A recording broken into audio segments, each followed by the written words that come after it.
Où est l'arnaque? La série prend une toute autre dimension. Niveau budget, on ne se sent plus. Une deuxième feuille déjà prête en début de vidéo pour m'éviter d'aller la chercher en plein milieu. Une vue surplombante sur la feuille pour contrer voilà, la longueur un peu absurde de cet énoncé. Quoi d'autre? Un titre et une miniature dont le soin voilà, laisse présupposer que quelqu'un a été pris à temps plein pour s'en occuper. Bon, ce que ça ne dit pas, c'est que ce quelqu'un, c'est probablement moi. Ça explique certaines pénuries d'exos en colle, et oui, j'ai plus le temps d'aller chercher des exercices en colle, j'ai trop de mèmes à faire, trop de miniatures à designer dans mon temps libre. C'est parti, alors rappelons le concept de cette série de vidéos. Il s'agit pour moi de résoudre cet énoncé, cet exercice, dont l'énoncé est un petit peu long, il y a peu de questions, mais voilà, l'introduction est un peu longue. Donc le but c'est que je résolve ça en vous arnaquant à au moins un moment de ma résolution, et à vous de voir à quel moment je vous aurai arnaqué. Bien évidemment, en seconde partie de vidéo, je dévoile là où les arnaques, et j'indique une correction valide, en tout cas sur les points où je vous aurai eu.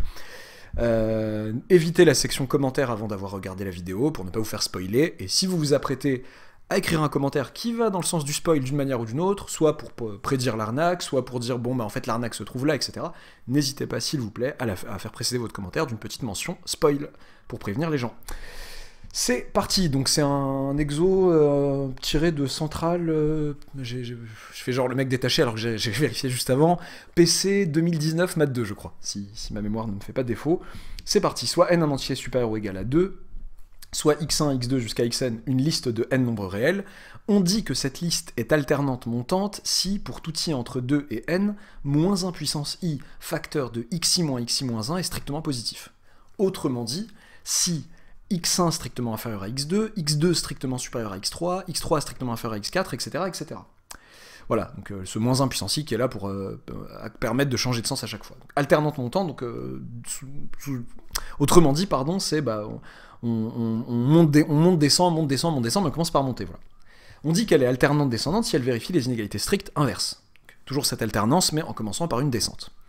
On dit qu'une permutation sigma de l'ensemble des entiers naturels de 1 jusqu'à petit n est alternante montante si la liste sigma 1, sigma 2 jusqu'à sigma n, donc la liste des images qu'elle renvoie à un n, est alternante montante.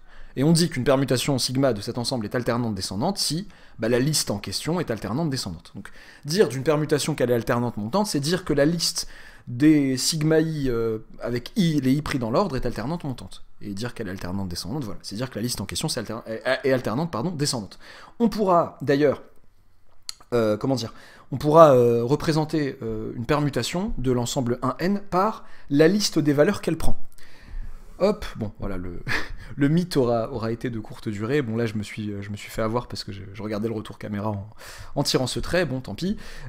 Si je vous parle d'une permutation sigma qui va de 1n dans 1n, par exemple, si je prends n égale 4, et si je vous balance ça, il faudra comprendre ça comme la permutation de 1 4 dans lui-même qui a 1 renvoie 3, donc sigma de 1 égale 3, sigma de 2 égale 1, sigma de 3 égale 2, sigma de 4 égale 3.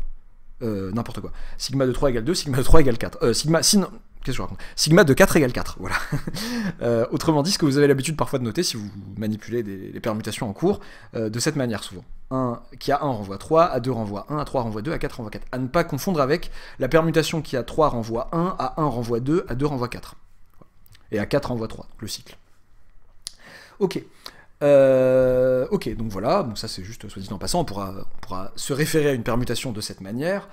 Montrer, petit 1, que pour tout n supérieur ou égal à 2, pour tout n supérieur ou égal à 2, que le nombre de permutations alternantes montantes est égal au nombre de permutations alternantes descendantes. Si n supérieur ou égal à 2, on notera, ça sera après la question, c'est pas une indication, c'est pour la suite, bêta n, le nombre de permutations alternantes montantes de 1n, et on convient que bêta 0 égale bêta 1 égale 1. Parce que là, on parle pour n supérieur ou égal à 2, on dit bon, pour bêta 0, pour n égale 0, bon, on dira que ça fait 1, et pour n égale 1, on dira que bêta 1, ça fera 1. Ok. Soit k et n, petit 2, deux entiers tels que 2 plus petit ou égal à k plus petit ou égal à n, et grand A une partie à k éléments de l'ensemble des entiers de 1 jusqu'à n. On considère les listes x1 jusqu'à xk constituées de k éléments 2 à 2 distincts de A. En fait, quand on dit constitué de k éléments, de tous les éléments 2 à 2 distincts de A, mais rangés dans un ordre, voilà, dans un certain ordre, une permutation en quelque sorte. Montrer que le nombre de ces listes, bon, c'est pas grave, je m'attarde. Montrer que le nombre de ces listes qui sont alternantes montantes est égal à bêta k. on admettra que le nombre de ces listes qui sont alternantes descendantes est le même. Voilà. Donc ça, c'est pas une indication pour la question aussi, c'est par la suite, on admettra que le nombre de ces listes qui sont alternantes descendantes est aussi bêta k. Et enfin, petit 3, montrer que pour tout n supérieur ou égal à 1, 2 bêta n plus 1 égale somme pour k allant de 0 à n de k parmi n fois bêta k fois bêta n-k. C'est parti, ne perdons pas de temps, c'est un sujet de centrale, c'est 2-3 questions de centrale, donc j'imagine qu'il y en a 40 autres. Il faut qu'on bombarde, qu'on aille vite, mais bien. Alors, petit 1, tac tac tac, montrer que le nombre, que pour un n supérieur ou égal à 2 donné, le nombre de permutations alternantes montantes est égal au nombre de permutations alternantes descendantes. Alternantes montantes, sous-entendu de l'ensemble des entiers de 1 jusqu'à petit n, bien sûr. Donc, on va noter PM, soit PM, bon, je vais pas flemmarder dès le début, alors si je rabaissais un peu maintenant, tac, soit PM, zut, non c'est trop bas, c'est pas grave, soit PM, l'ensemble des permutations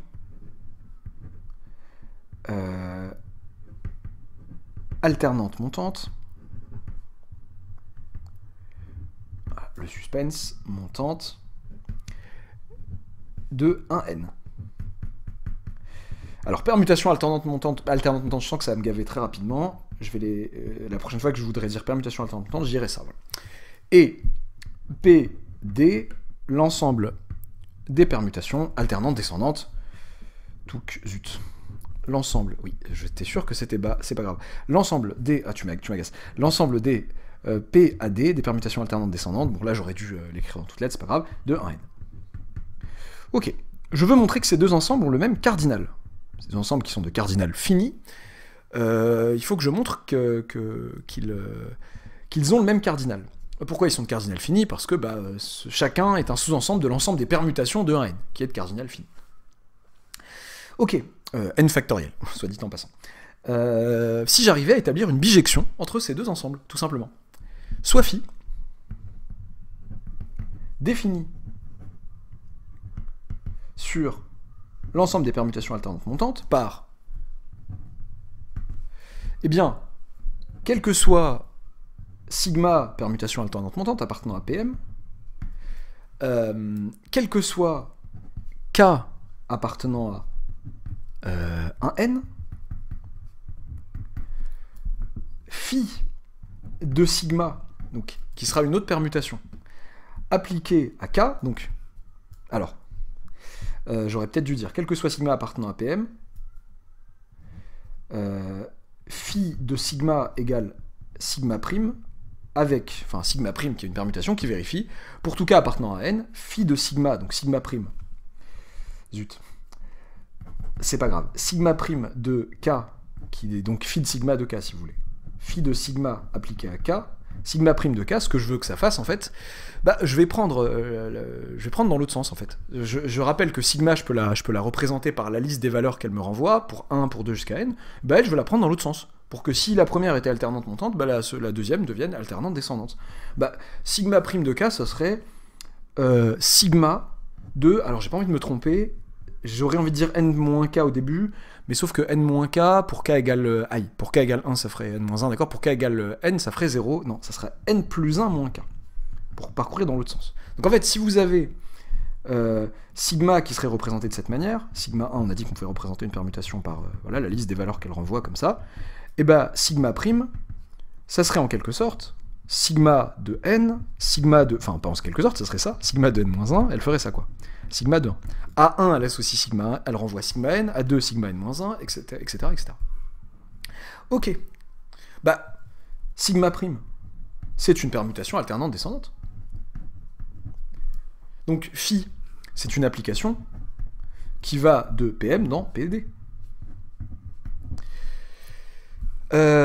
Pourquoi c'est une permutation alternante descendante? Parce qu'elle fait les choses dans l'autre sens que PM, que sigma.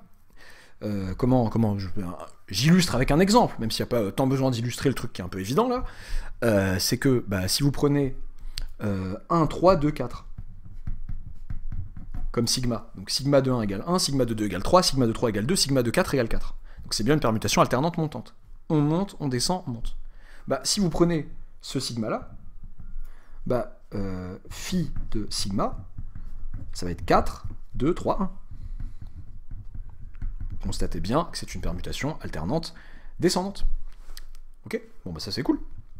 Qu'est-ce qu'il faut dire de phi? Bah, il faut expliquer pourquoi elle est bijective. Bah, je vais tout de suite expliquer en quoi elle est bijective. Je vais poser psi. Enfin, non, je vais même pas poser psi. Je vais dire que je vais remarquer rapidement que phi rond phi égale l'identité. Phi rond phi égale l'identité, parce que quand j'applique phi, deux fois d'affilée, bah, je retombe sur la même application, donc sur la même permutation au départ. Pourquoi? Parce que si vous reprenez, vous faites phi rond phi de sigma, et que vous l'appliquez à k, entre 1 et n, bah ça fait, de k du coup, ça fait, par définition de phi, ça fait, comment je peux me l'expliquer proprement, ça fait phi de sigma appliqué à n plus 1 moins k, et phi de sigma appliqué à quelqu'un, c'est sigma appliqué à n plus 1 moins ce quelqu'un. Ok? N plus 1 moins n plus 1 moins k, ah bah ça tombe bien, ça fait sigma de k. Quel que soit k appartenant à n. Donc phi rond phi de sigma et sigma sont égales. Donc phi rond phi c'est l'identité. Donc, phi est bijective.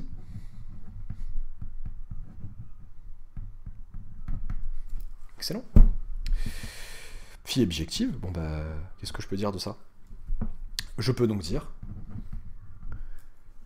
ce que j'avais dit à l'oral, et PM et PD sont finis. J'écris un peu mal aujourd'hui, donc, attendez, hop, on va essayer de faire entendre raison à ce... Voilà, c'est bon, il a entendu plus ou moins raison, non pas trop. PM et PD sont finis, donc, cardinal de PM égale cardinal de PD.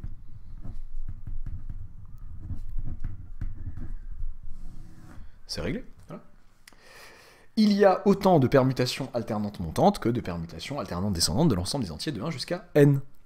Ok, ensuite on me dit, si n supérieur ou égal à 2, on note bêta n, le nombre de permutations alternantes montantes, ok, on convient que bêta 0 égale bêta 1 égale 1. Soit k et n, deux entiers tels que 2 inférieur ou égal à k inférieur ou égal à n, et a une partie à k éléments de 1n, on considère les listes constituées de k éléments 2 à 2 distincts de a, et on demande de montrer que le nombre de ces listes qui sont alternantes montantes est égal à bêta k. Ok. Donc, a une partie fixée à k éléments de 1n. Ok. Je vais la considérer, cette partie A. Dire, ok, bon, grand A, on va dire que c'est x1, x2.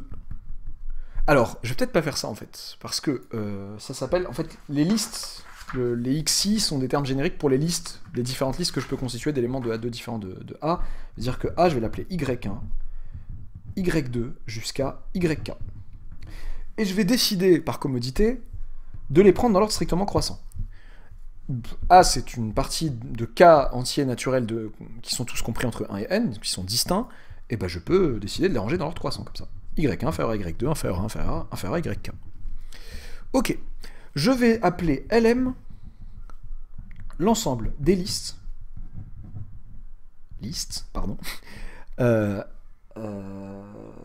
alternantes montantes. Ensuite, AM, j'allais mettre alternante montante de A, d'éléments de A, quoi. Ok. Liste alternante montante d'éléments de A, donc comme le dit l'énoncé, hein, pour pas tout répéter, les listes constituées de k éléments de A. 2 à 2 distincts de A. Ok. Ok. Et on va considérer ici, contrairement à ce qu'il y avait en première question, je vais dire que PM, c'est le nombre de permutations alternantes montantes de 1K maintenant, cette fois-ci.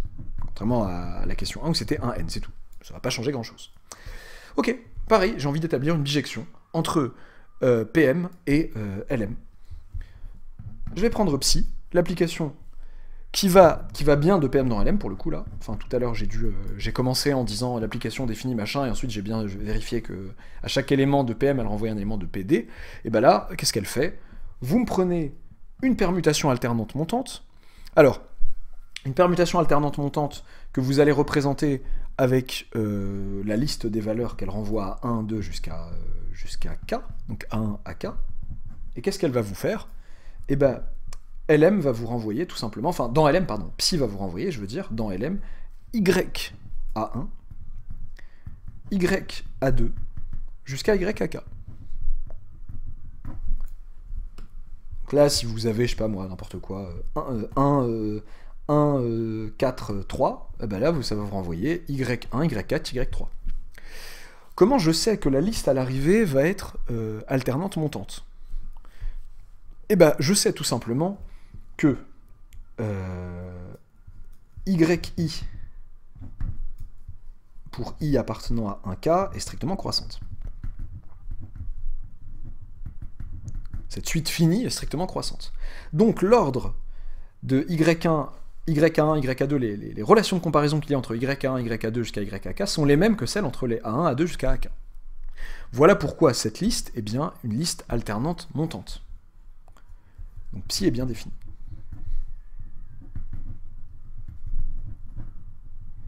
Ok, et alors? Et ben et alors, avec une telle Psi, j'aurais dû prévoir une autre feuille, mais c'est pas grave, je vais tourner. Et ben je vais considérer l'application, alors je manque de nom, l'application H, qui va de LM dans PM, et qui a tout élément, alors, Y, justement, si j'ai YA1, YA2 jusqu'à YAK, et ben je vais renvoyer A1, A2 jusqu'à AK, la permutation qui est celle-là, quoi. Cette application H vérifie que H rond Psi égale l'identité, au même titre que Psi rond H. Donc, Psi est bijective. Et donc ça établit donc que le cardinal de PM égale le cardinal de LM. Ce sont deux ensembles finis pour lesquels il y a une bijection entre l'un et l'autre.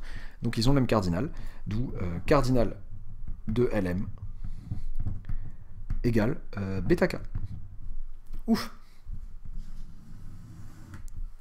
On attaque enfin le vif du sujet avec la question sérieuse, la question 3. Après toutes ces petites formalités, il s'agit, je rappelle, de montrer que pour tout n supérieur ou égal à 1, de bêta n plus 1 égale la somme pour k allant de 0 jusqu'à n des k parmi n, bêta k, bêta n-k.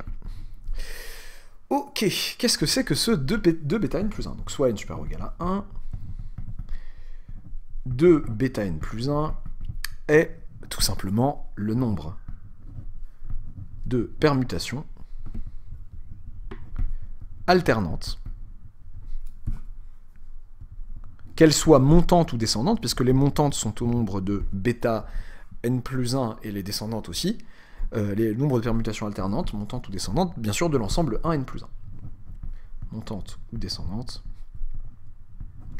de 1n plus 1. Ok, ça c'est le membre de gauche de l'égalité que je dois établir. Comment on représente une permutation alternante de 1n plus 1? Comment est-ce que ça se représente et de combien de manières je peux la construire, en fait? C'est ça que je vais essayer d'établir. Enfin, je vais essayer de montrer qu'il y a ça de manière de construire une telle permutation alternante de 1n plus 1. Une permutation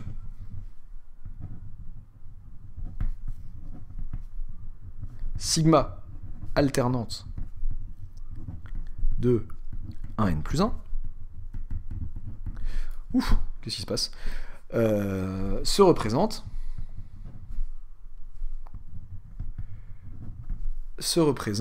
de cette manière.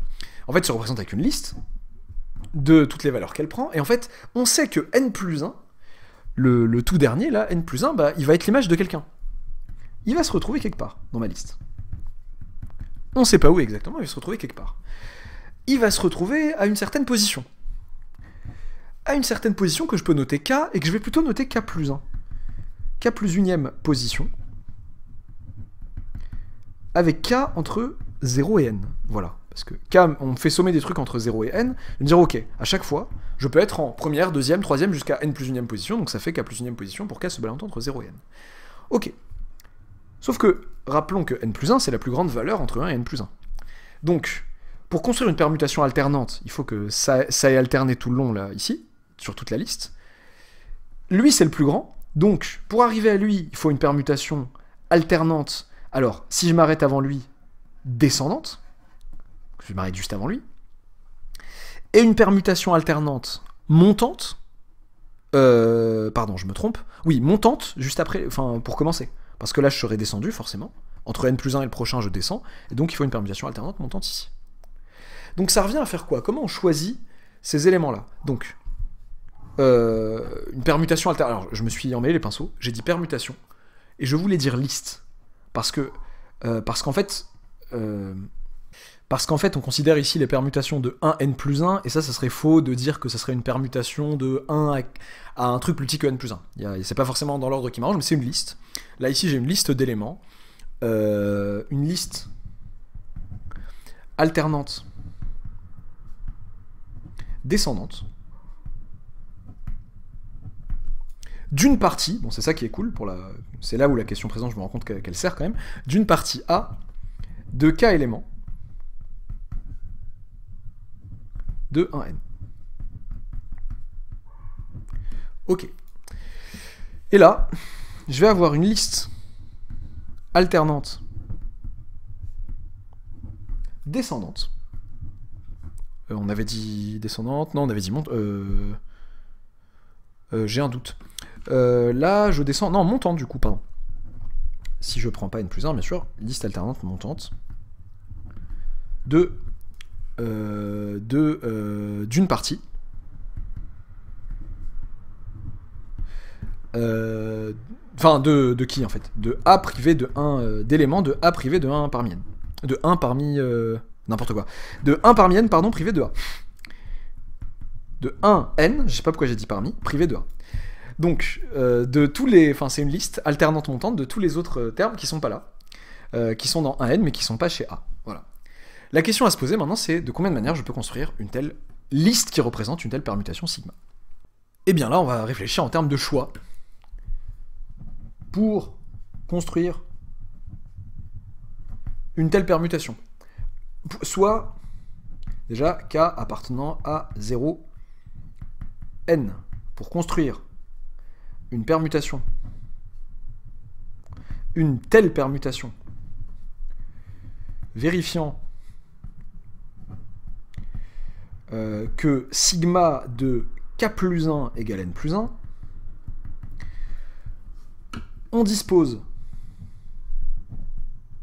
de... Alors, il faut choisir les k éléments, les k parmi n qu'on va mettre là. De k parmi n choix pour les éléments de la liste précédant n plus 1.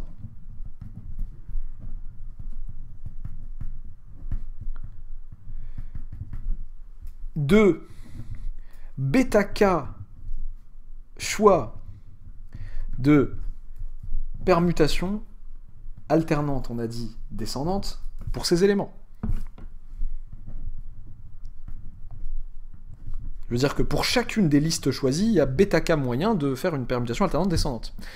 Puis, de bêta n-k choix de permutation alternante montante, enfin du coup, de liste alternante descendante, puis de bêta n-k choix de liste alternante montante pour les éléments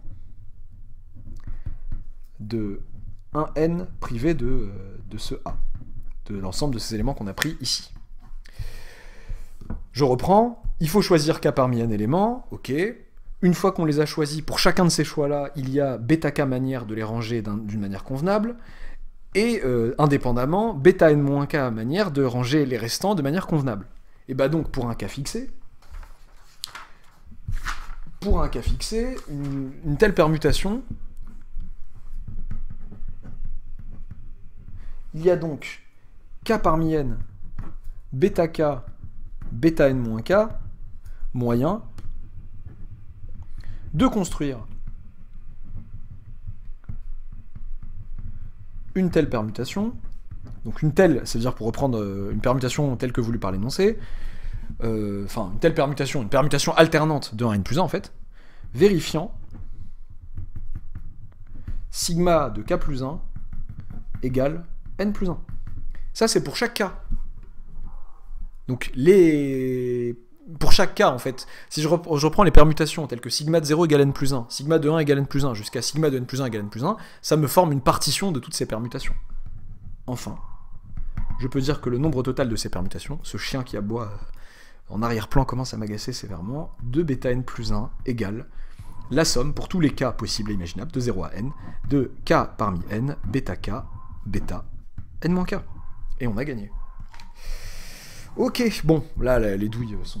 Enfin, on voit que je vous douille, mais encore faut-il voir exactement à quel endroit je vous douille. Bon, est-ce qu'il veut bien s'arrêter de bouger, lui? Merci. Ça commençait, voilà. Alors, donc, question 1. Donc, mais par contre, ouais. Soit PM, donc quand je voulais montrer que le nombre de permutations alternantes montantes de 1n était égal au nombre de permutations alternantes descendantes de 1n. Alors, tac, tac, tac. Où est-ce que je vous ai douillé? Je vous ai tout simplement douillé ici avec une application phi qui ne va pas de PM dans PD en général. C'est-à-dire que la permutation que vous avez à l'arrivée n'est pas nécessairement une permutation alternante descendante. Il se peut très bien qu'elle soit alternante montante en fonction de la parité. Là, j'ai malicieusement pris 1, 3, 2, 4. Si je vous avais plutôt pris... alors, je vais peut-être écrire en rouge, je reviens. Si je vous avais plutôt pris celle-là, par exemple, 3, 2, 3, 1, 2, pardon. Une permutation, pardon, je voulais reprendre celle-là, donc 2, 3, 1, une permutation alternante montante, et ben vous prenez son phi de cette permutation, ça ferait 1, 3, 2, ça serait encore une permutation alternante montante. Ça marchait pour un n pair, mais pas pour n impair. Donc non, malheureusement, ça ne marche pas, la permutation que vous avez à l'arrivée n'est pas alternante descendante en général. Par contre, en prenant sigma, non pas sigma de n plus 1 moins k, mais n plus 1 moins sigma k, là vous êtes content. N plus 1 moins sigma k, vous avez l'assurance que, déjà, bon, bah, ça va bien être, si vous dites sigma prime de k égale n plus 1 moins sigma k pour tout k entre 1 et n, vous avez bien l'assurance que ça va être une application bijective de 1n dans lui-même, et vous avez pour sigma prime, pardon, et vous avez aussi l'assurance que que l'ordre qu'établit sigma entre les différents sigma k va être inversé à cause du signe moins que vous avez mis devant sigma k en fait. Donc vous allez bien avoir que si vous avez une permutation alternante montante, vous allez vous retrouver à la clé avec une permutation alternante descendante, et vous pouvez prouver que sigma prime est la bijection, enfin n'importe quoi, avec ce sigma prime là, l'application phi est bijective et de bijection réciproque elle-même, qu'elle est involutive en fait. Voilà. D'ailleurs je mets id, ça c'est pour vous préparer à l'arnaque suivante, je mets id sans préciser sur quel ensemble, mauvais plan. Donc là, dans le cas où j'ai pris ça, phi qui va de PM dans PD qui associe bien ça, bon là je peux dire que c'est l'identité sur PM. Voilà. Donc là c'était malicieux de ma part, mais c'était pour préparer la suite. Ok, question 2. Question un peu laborieuse, enfin en tout cas sur l'énoncé. Où es-tu?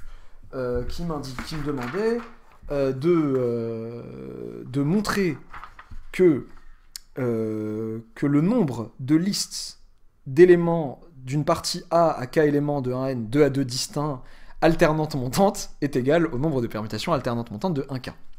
Voilà, qui est bêta k. Ok. Bon, j'ai quasiment tout bien fait. Sauf, alors là, bon, on comprend ce que j'ai fait, là, le nombre de permutations alternantes montantes, ok. Enfin, pardon. Non, zut, punaise. C'était pas voulu comme arnaque. PM, c'est l'ensemble. C'est l'ensemble, je voulais dire. Zut. Bon, vous pouvez considérer ça comme une arnaque, mais bon, c'était pas voulu. Des permutations alternantes montantes. Psi, qu'est-ce qu'elle fait? Elle prend une permutation alternante montante et elle vous renvoie les éléments correspondants de A. Oui, c'est bien défini, certes. La difficulté est là. C'est que déjà, je vous dis H Enfin, H n'est pas si clairement défini que ça en fait. Je vous prends une liste d'éléments de A, Y1, YA2, YAK. Déjà, comment est-ce que je lis tout de suite Y1, YA2, YAK d'une liste d'éléments de A? Une liste d'éléments de A, il n'y a pas forcément les A1, A2, AK qui montrent leur nez comme ça. Et à la fin, je peux tout de suite dire, ah voilà, A1, A2, AK qui me renvoie. Enfin, voilà ce que me renvoie H. C'est un peu de la triche ici. Encore plus de la triche quand j'ai mis H psi égale psi rond H égale identité. C'est même pas la même identité, c'est pas égal, c'est faux ce égal. C'est H rond psi qui est censé être égal, donc psi rond H et H rond psi. H rond psi, je me retrouve dans PM, donc identité PM en fait. Si vous faites H rond psi, identité sur PM, et psi rond H c'est identité sur LM. Ce n'est pas la même application. Et du coup, ce que j'aurais dû faire pour être plus clair, c'est qu'au lieu de dire, bon, là je trie de manière strictement croissante, ce qui se comprend, hein, j'aurais pu clairement dire, bon bah tenez, j'ai une application F qui va de 1K dans A, qui est une bijection strictement croissante, qui énumère, en fait, voilà, f de 1, c'est y1, f de 2, c'est ce fameux y2, f de k, c'est ce fameux yk. Pourquoi? De telle sorte que je puisse dire maintenant, du coup, que psi de ça, là, bah, ça serait f de a1 jusqu'à f de ak. Et de telle sorte que je puisse simplement introduire sa bijection réciproque en disant, mais écoutez, c'est l'application qui a toute liste d'éléments que vous me prenez, B1 jusqu'à BK, va renvoyer f-1 de B1, f-1 de BK. Là, il est clair et net que ça me renvoie bien dans PM, en n'oubliant pas que f est une bijection strictement croissante, donc f-1 aussi, du coup que ça va me conserver du coup l'ordre de la relation entre, enfin les relations de comparaison entre les éléments successifs de ma liste de départ, et en montrant facilement que h rond psi égale psi rond h égale, enfin h rond psi, je redis la même bêtise, h rond psi égale l'identité sur PM et psi rond h égale l'identité sur LM, voilà. Ok, question 3. Montrons que pour tout n supérieur ou égal à 1, on a ça, d'accord. Ce que je dis tient pas mal la route. Donc pour être honnête, c'est assez difficile d'y penser soi-même, c'est même une indication du sujet central, cette histoire de considérer pour chaque cas les permutations alternantes telles qu'elles renvoient en k plus unième position, telles que les lettres sigma de k plus 1 égale n plus 1. Voilà. C'était une indication du sujet, donc c'est un peu malicieux de ma part de ne pas l'avoir mise ici. Donc là c'est pour donner l'impression que H donne un truc génial et maquiller mon arnaque. Il y a deux arnaques. Il y a une arnaque grave, en termes de réflexion, qui est liste alternante descendante ici. Je prétends que cette liste est alternante descendante en disant, bon bah ça finit par une descente. Ah non mais ça n'a aucun sens. Tout dépend de par quoi je commence. Donc si je veux finir par une descente, effectivement, pour pouvoir remonter après en n plus 1, bah, en fait, il y a une histoire de parité qui va dépendre. Le fait d'être une liste alternante montante ou alternante descendante dépend du premier de la comparaison entre le premier et le deuxième terme, pas entre l'avant-dernier et le dernier. Donc, si je veux arriver à une situation descendante, si j'ai 3, 1, 2, ça c'est une situation montante. Si je veux arriver à une situation descendante, il faudrait, en fonction de la parité, là j'ai pris n impair, k pardon, impair, là je veux, il faut donc une liste alternante montante et non pas descendante. 2, 3, 1, ça c'est bien. Donc en fait, c'est une liste alternante montante, pardon, je me perds, montante si k impair et descendante si k est pair. Donc il y a une histoire de parité, bah toi tu me lâches à ce moment-là, c'est génial, tout le monde me lâche. Ok, punaise. Descendante si k est pair. Voilà, donc il y a une histoire de parité qui intervient. Bon là, celle-là, d'accord, on est d'accord, elle est alternante montante. Et une autre chose à préciser, qu'il aurait été bon de préciser, c'est de dire que avec le bêta 0, il faut pas non plus trop s'étaler là-dessus, hein, avec au moins une phrase, avec le bêta 0 et le bêta 1 que l'énoncé me dit être égal à 1, ça me permet d'assurer mes arrières dans la situation où je commence directement par n plus 1. Donc ça fera un x1 qui n'interviendra pas, donc j'aurai pas de choix à faire en réalité. Bêta 1 égale bêta 0 égale 1, ça me rassure dans la situation où j'ai soit aucun élément avant n plus 1, soit un seul élément avant n plus 1. Pareil, soit aucun élément après n plus 1, soit un seul élément après n plus 1. Ça, il fallait en parler aussi quand même. Voilà. Donc, deux douilles, celle sur le fait de faire croire que cette liste est forcément alternante, descendante, alors que c'est au départ qu'il faut regarder les choses, et la deuxième douille de ne pas considérer que k peut être égal à 0 ou 1. Voilà. Mais attention, on pourrait se dire, cette histoire de liste alternante, montante si machin, descendante si machin, est-ce qu'elle change le résultat? Non, en fait. Parce que, on dispose, donc dans mon calcul sur les choix, de k parmi n choix pour les éléments de la liste précédente n plus 1, de bêta k choix de PAD ou PAM, selon la parité. Mais en fait, c'est la parité de k qui va jouer. Si k est pair, bah, j'aurai bêta k choix, et si k est impair, j'aurai aussi bêta k choix, en fait. Je devrais considérer l'ensemble des choix de liste alternante montante, ou l'ensemble des choix de liste alternante descendante pour un cas donné. Donc ça va absolument pas changer le calcul. Bêta k ici, et bêta n-k pour l'autre, et après je somme sur tous les cas, effectivement, j'ai expliqué à l'oral, j'aurais peut-être dû le dire à l'écrit, c'était plus une flemme un peu de ma part, de dire que bah du coup, si je somme le tout, j'ai une partition de toutes les permutations alternantes qui m'intéressent, et si je veux le cardinal total de ces permutations, je somme l'ensemble des cardinaux de l'ensemble de ces cardinaux-là, et j'obtiens ce qu'il me faut, en fait. Voilà, c'est déjà assez long comme ça, j'espère que ça vous aura plu, malgré voilà, les quelques petits couacs techniques. N'hésitez pas à vous abonner si ce n'est pas encore fait, à activer la petite cloche des arnaques, et à bientôt pour une nouvelle vidéo.